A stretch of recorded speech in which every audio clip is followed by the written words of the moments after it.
प्यारे बच्चों, good morning, नमस्ते आप सभी को। देखिए, मैं दूसरी क्लास लेके आया हूँ ITI first year subject WC। उसके अंदर टॉपिक है अपना ज्योमेट्री, ज्यामिति, त्रिभुज युक्त आकृतियों का क्षेत्रफल। त्रिभुज युक्त आकृतियों का क्षेत्रफल हमने इनका जो डेफिनेशन पहले लेसन के पहली क्लास के अंदर पढ़ ली गई है। उसके बाद में देखिए बारी के तौर पर जितने भी हैं उनका क्षेत्रफल निकालेंगे, किस हिसाब से निकालेंगे। सर्वप्रथम अपना पास में हेडिंग डालेंगे समबाहु त्रिभुज। समबाहु त्रिभुज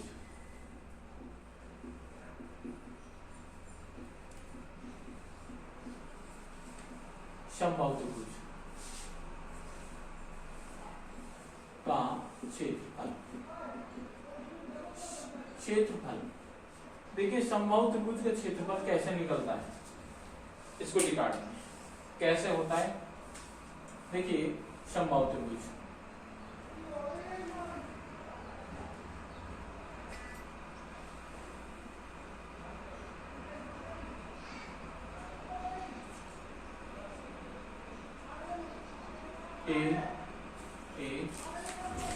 क्लियर है।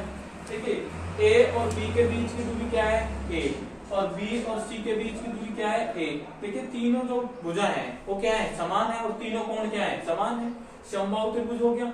उसके बाद में इसका क्षेत्रफल निकालेंगे। समबाहु त्रिभुज का क्षेत्रफल बराबर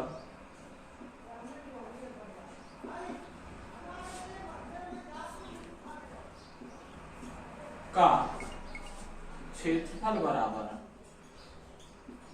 क्या होता है, क्षेत्रफल बराबर √3/4 भुजा का स्क्वायर या फिर ए का स्क्वायर। देखिए कि हमारे पास में जो ये भुजा है इसको हम ए मानते हैं, ठीक है, भुजा। क्लियर है कि √3/4 भुजा का स्क्वायर समबाहु त्रिभुज का क्षेत्रफल होगा। क्लियर है, निकाल लेंगे। कोई भी भुजा दे देगा और क्षेत्रफल निकलवाएगा, ठीक है। अब यह देखेंगे समकोण त्रिभुज। देखिए समकोण त्रिभुज एक कोण कितने डिग्री का होता है इसके अंदर, 90 डिग्री का, ठीक है। इसी हिसाब से इसको समकोण त्रिभुज बोला। समकोण त्रिभुज का क्षेत्रफल बराबर, देखिए समकोण त्रिभुज को बनाएंगे और इसका क्षेत्रफल निकालेंगे।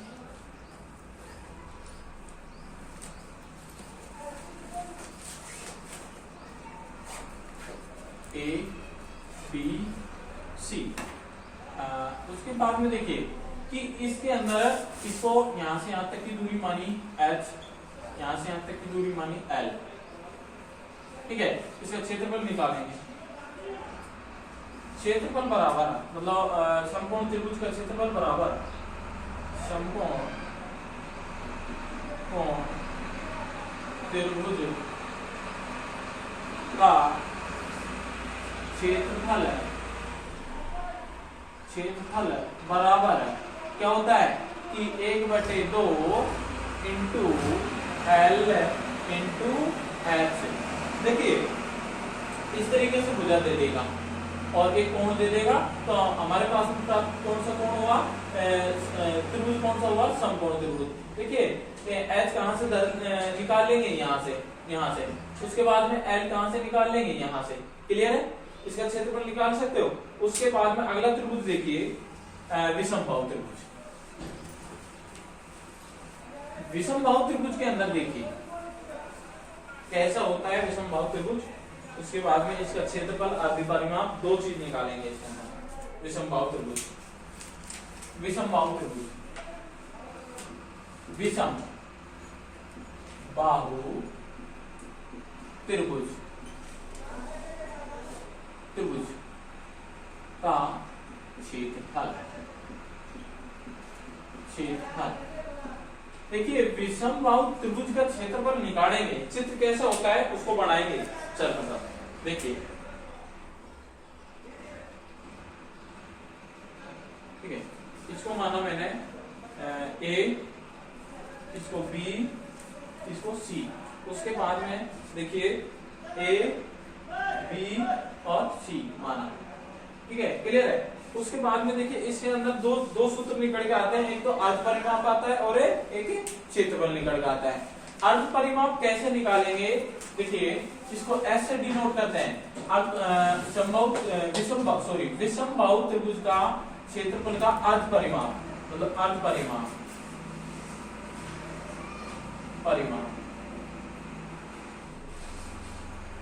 ठीक है। देखिए तीनों भुजाओं का योग बटे में 2। तीनों भुजा कौन कौन सी होंगी, ए, बी, सी। तीनों भुजाओं का मान दे रखेगा वो ए और बी, सी। देखिए ए प्लस बी प्लस सी बटे 2, क्लियर है।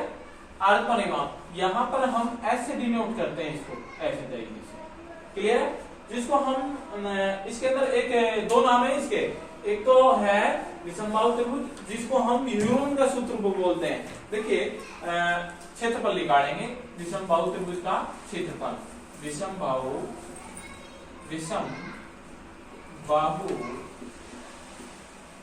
त्रिभुज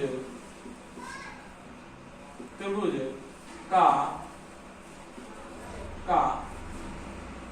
क्षेत्रफल। देखिए क्षेत्रफल निकालेंगे कि कैसे निकलता है। अपने पास में अर्ध परिमाप तो आ गया, उसके बाद में इसका क्षेत्रफल निकालेंगे कि अंडर रूट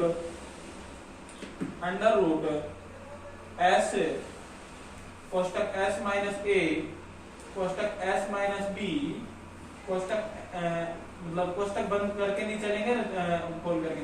उसके बाद में एस माइनस सी, इस हिसाब से चलेंगे कि एरिया बराबर, ठीक है, क्लियर है, कि अपने पास में विषमबाहु त्रिभुज का क्षेत्रफल बराबर अंडर रूट एस कोष्टक चालू एस माइनस ए कोष्टक बंद एस माइनस बी। इसको आप 5 मत समझ लेना, ये एस है जो कहां से निकाला, देखिए यहां से निकाला है, तीनों भुजाओं का योग बटे में 2, क्लियर है।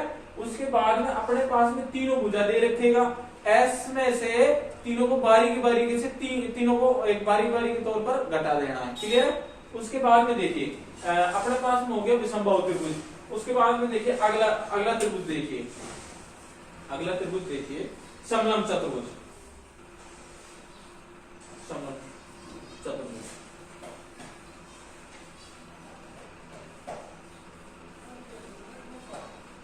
एक और है समलंब चतुर्भुज।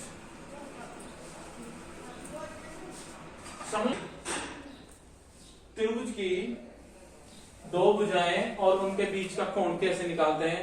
त्रिभुज की दो भुजाएं दे रखेगा, उसके बाद में उसका कोण भी दे रखेगा, उसके बाद में उसका क्षेत्रफल निकालेंगे। त्रिभुज की दो भुजाएं और उनके बीच का कोण दे रखेगा और उनका क्षेत्रफल निकालेंगे। देखिए कैसे निकालेंगे कि क्षेत्रफल, देखिए पहले चित्र को बनाएंगे, ठीक है, इस तरीके से, ठीक है।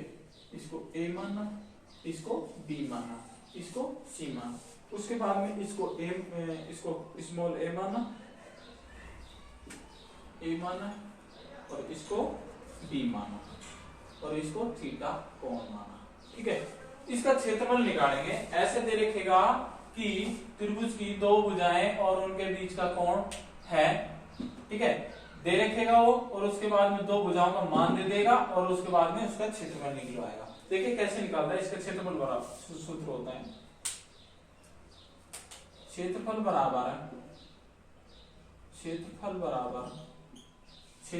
ए बराबर, ठीक है, क्षेत्रफल ए बराबर क्या होता है, 1/2 into A into B into sine theta, ठीक है। अब भैया इसमें वो सारणी का पढ़ना पड़ेगा, ये साइन थीटा का मान कहां से आएगा। साइन जैसे कि थीटा का मान जितना 30-40 दे देगा, तो एक छोटी सी चीज बता देता हूं आपको। साइन कोसाइन वाली जो सारणी होती है ना, उसके अंदर वहां से जितने भी कोण का मान देगा, ये साइन का ही मान ध्यान रखना पड़ेगा। 0, 1/2, 1/√2, √3/2, इस हिसाब से, ठीक है। इसके अंदर से ही मान पूछेंगे, यहां से साइन 30 हो या 45 हो 90 हो, इस हिसाब से पूछेगा तो आप यहाँ से इसको निकाल सकते हो। त्रिभुज की दो भुजाएं और उनके बीच का कोण दे रखेगा और क्षेत्रफल निकालना है अपन को। कैसे निकालना है, 1/2 यहाँ पर इंटू कर दो या फिर डॉट सा कर दो, एक ही बात है, कोई दिक्कत नहीं है। उसके बाद में इंटू साइन थीटा। क्लियर है। देखिए आज की क्लास यहीं पर समाप्त हो चुकी है। उसके बाद हम पढ़ेंगे आयतीय युक्त आकृतियों का क्षेत्रफल और आयतीय युक्त मतलब आकृतियों के बारे में, उनकी डेफिनेशन के बारे में। देखिए हमारे चैनल को सब्सक्राइब करें, पाखरिया ग्रुप ऑफ एजुकेशन को, और बारीकी तौर पर इसी तरीके से हम वीडियो डालते रहेंगे। आपको आपका स्नेह और आशीर्वाद हमारे मतलब इस हिसाब से चलता रहे और आपको लाभ मिलता रहे। ठीक है, ओके।